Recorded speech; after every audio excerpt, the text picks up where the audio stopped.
Thanks for checking into Studying Korea Dream. I'm your college concierge, Daniel.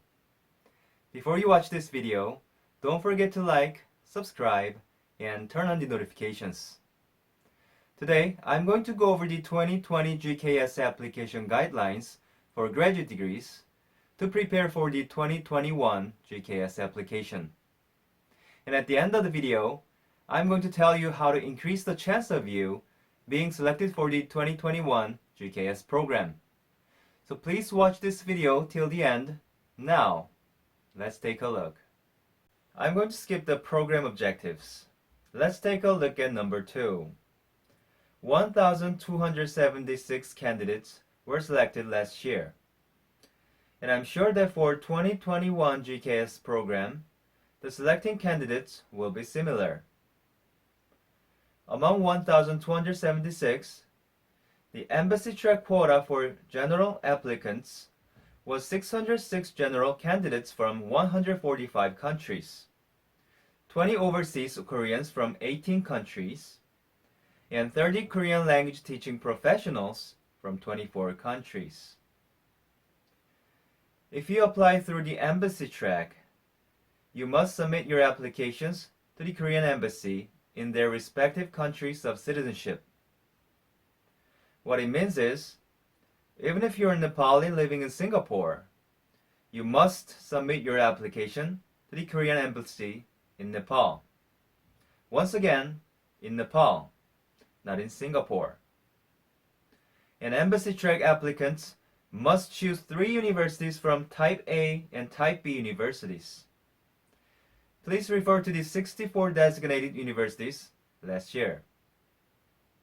And the university track quota was 610 candidates from 77 countries last year.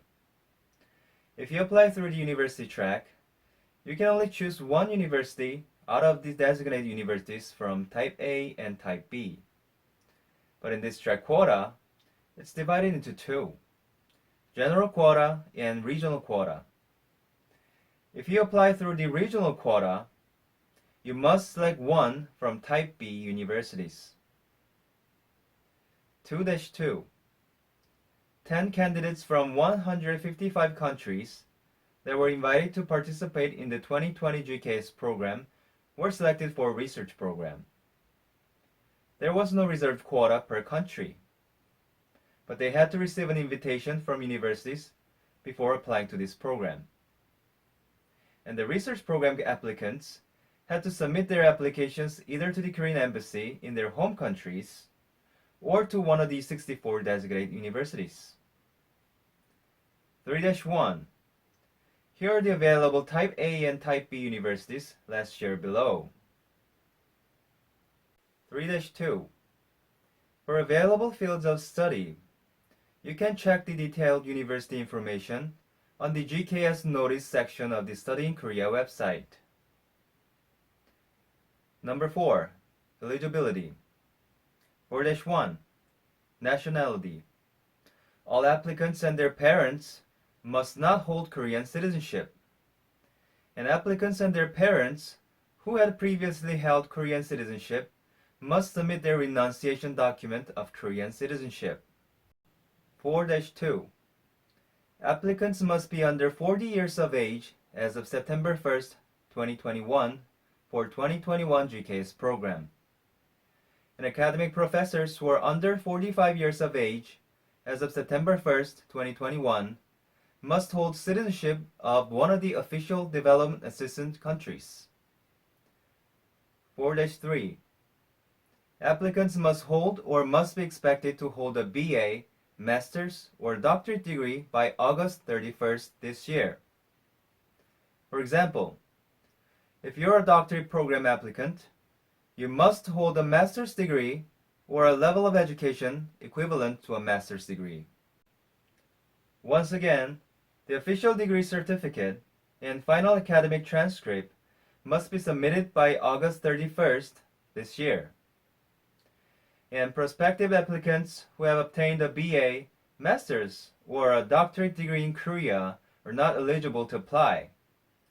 But overseas Korean adoptees and GKS scholars are exceptions.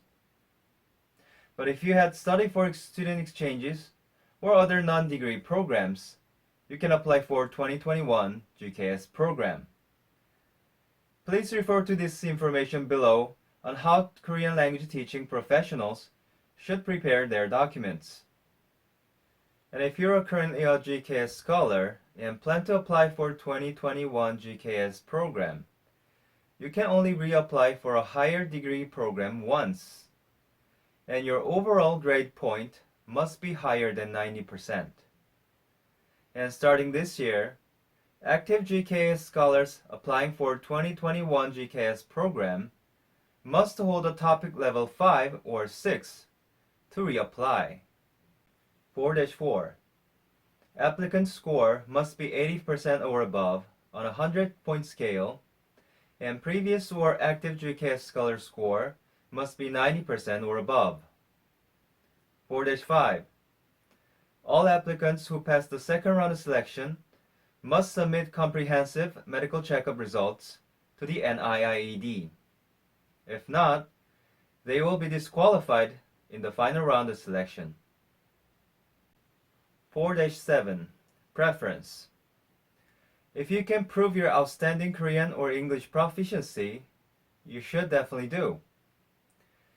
If you're descendants of Korean War veterans, you'll receive additional 5% of the total marks.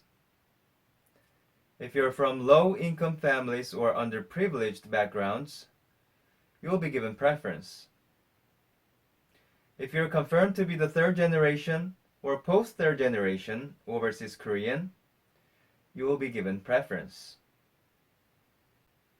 5-1. Here's the list of required documents for graduate degree applicants. 5-2. Notes for all applicants. This is very important, so please pay attention. Your documents must be written either in Korean or English. If not, you must submit translation copies authenticated by the issuing institution or notarized by a notary public. Your documents must be original. If not, you must submit notarized or apostilled photocopies. Your documents will not be returned to you no matter what.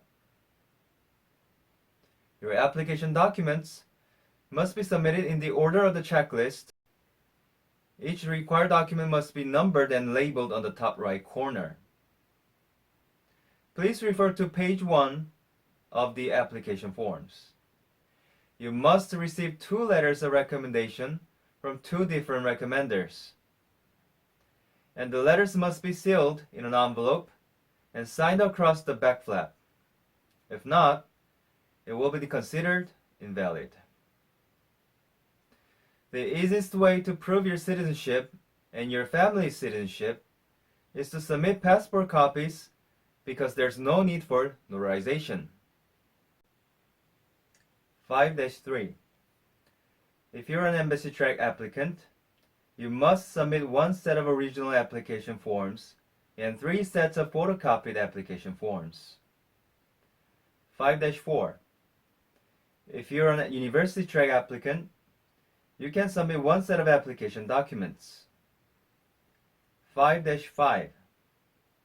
If you're a research program applicant, you can also submit 1 set of application documents. Number 6. Selection procedures. 6-1. If you're Chinese applicants, you must submit your applications to the China Scholarship Council. And if you're Czech applicants, you must submit your applications to the Ministry of Education of the Czech Republic. That means both of you cannot apply through the either embassy or university track. 6-2. Deadline of application submission. The application deadline is set by each Korean embassy or university, so you should contact them individually. Please refer to the university information file attached along the coming GKS program for graduate degrees announcement post. You can understand number 7 on your own, so let's move on to number 8, period of scholarship. 8-4. The scholarship period for each degree and research program cannot be extended once the scholarship is terminated. Even if you finish the Korean language program early, your scholarship won't extend. For example, even if you finish the 1-year Korean language program in 6 months, you cannot get an extra 6-month scholarship for 2021 GKS program. If you have a valid topic level 5 or 6, you don't have to spend a year participating in the Korean language program. You can start your degree program in September right away. Number 9, Korean language program. What's important here is you must obtain at least a topic level 3 in the first year to start your degree program. If not, you cannot move on to your degree program. Number 10, other important notes. 10-1, medical insurance. This information is outdated, so you're lucky. Because you're watching this video, you can get the latest information from Mr. College Concierge. As of March 1st this year, all international students staying in South Korea must have a national health insurance. And the NIIED is still under discussion with the National Health Insurance Service. If I get more updates, I'll let you know. 10-3.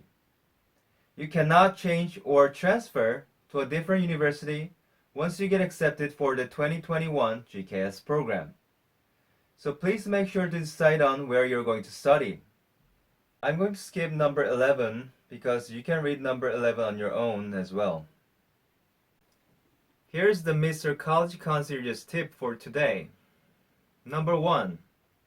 If you already built a good bond with the professor at the university where you're going to apply, you should definitely apply through the university track, because he or she will possibly make a critical impact on the first round of selection. And once you pass the first round, it's a high chance that you can pass the second round. Number 2. If you do not have a good bond with professors at the universities where you're going to apply, then you should definitely apply through the embassy track. It's because once you pass the first and second round of selection, it's a high chance that all of the 3 universities you chose would like to have you on their campuses. Who wouldn't want applicants who passed all of the tough selection process? Your application looks definitely certified to the universities. That's it for today. I hope today's video helps you get selected for the 2021 GKS program. And in the next video, I'm going to talk about how to write a good personal statement. So stay tuned. Thanks for watching. Now, enjoy your stay.